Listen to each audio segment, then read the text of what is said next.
नमस्कार, मैं Alka Tripathi am news express से। आइए रुक करते हैं आज की खबरों की ओर।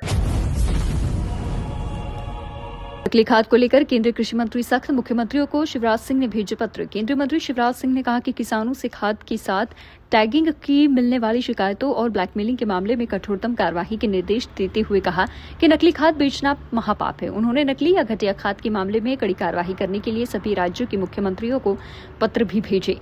केंद्रीय कृषि एवं किसान कल्याण और ग्रामीण विकास मंत्री शिवराज सिंह चौहान ने अपने संसदीय क्षेत्र सीहोर के किसान भाइयों बहनों को खाद की पर्याप्त उपलब्धता सुनिश्चित करने के संबंध में आज सीहोर कलेक्टर कार्यालय में एक उच्च स्तरीय बैठक ली।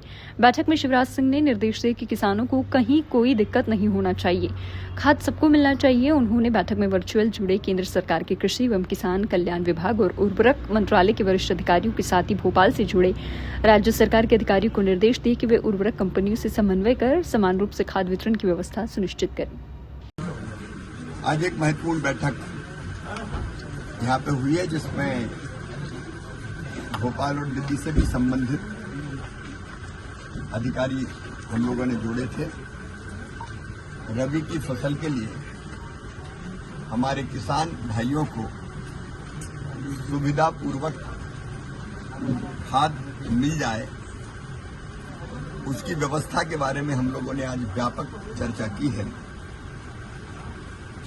चाहे वो एनपीके हो, डीएपी हो, यूरिया हो, सबकी उपलब्धता की समीक्षा भी की है और रास्ते में जो रैक है आने वाली है उसकी समीक्षा भी की है और उसके उपरांत जो आवश्यकता है उसका आकलन भी किया है और वितरण की व्यवस्था में भी कोशिश ये की जाएगी कि किसानों को कोई दिक्कत ना हो। तो उसके सब पहलुओं पर रबी की फसल के लिए खाद सबको सुनिश्चित हो जाए, इसकी रणनीति और कार्य योजना पर हम लोगों ने चर्चा की है। सोयाबीन की फसल एलो मोजिक के कारण भी और कई जगह अतिवृष्टि के कारण भी खराब हुई थी। अभी इछावर माननीय मुख्यमंत्री जी आए थे और किसानों के खाते में आरबीसी 6-4 की राशि अंतरित की थी।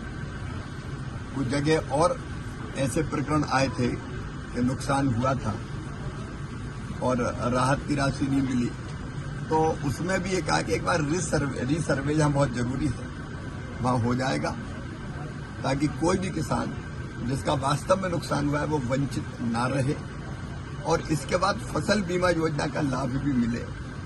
इसलिए भी हम लोगों ने यहाँ चर्चा की फसल बीमा योजना के अधिकारी और बीमा कंपनियों को जोड़ के, ताकि जो नुकसान हुआ है उसकी भरपाई राहत की राशि के रूप में और फसल बीमा योजना के पैसे के रूप में किसानों की हो जाए। उस पर भी हम लोगों ने व्यापक चर्चा की है और एक सांसद खेल महोत्सव पूरे देश के अलग अलग संसदीय क्षेत्रों में होगा, तो उसकी तैयारी भी चल रही। 30 तारीख से प्रारंभ होगा संसदीय क्षेत्र में, तो एक उसकी तैयारी की चर्चा की। किसान बहुत परेशान, उनका सर्वे में नाम नहीं हमारा भाई साहब। बातचीत हुई है। भाई तो आपकी परंपरा को जिंदा रखा है मध्य प्रदेश के मुख्यमंत्री। गोवर्धन पूजा आज बड़ी पूरे प्रदेश में। गोवर्धन पूजा मतलब प्रकृति पूजा ही है और भगवान कन्हैया ने ये कहा था, इंद्र की पूजा काय को करते हो, तुम्हारे पास गोवर्धन है जो तुम्हारी गऊओं को घास देता है, जो तुम्हें फल देता है, जो तुम्हें वर्षा जीवन देता है, तो गोवर्धन की पूजा करो। गोवर्धन की पूजा का मतलब है प्रकृति की पूजा और इसलिए हम सबको न केवल पूजा करनी चाहिए बल्कि पूजा के साथ साथ पर्यावरण बचाने का संकल्प भी लेना चाहिए। पेड़ बचाना भी चाहिए, पेड़ लगाना भी चाहिए। अब तक के लिए इतना ही। हमारे चैनल को देखने के लिए लाइक करें, सब्सक्राइब करें। नमस्कार।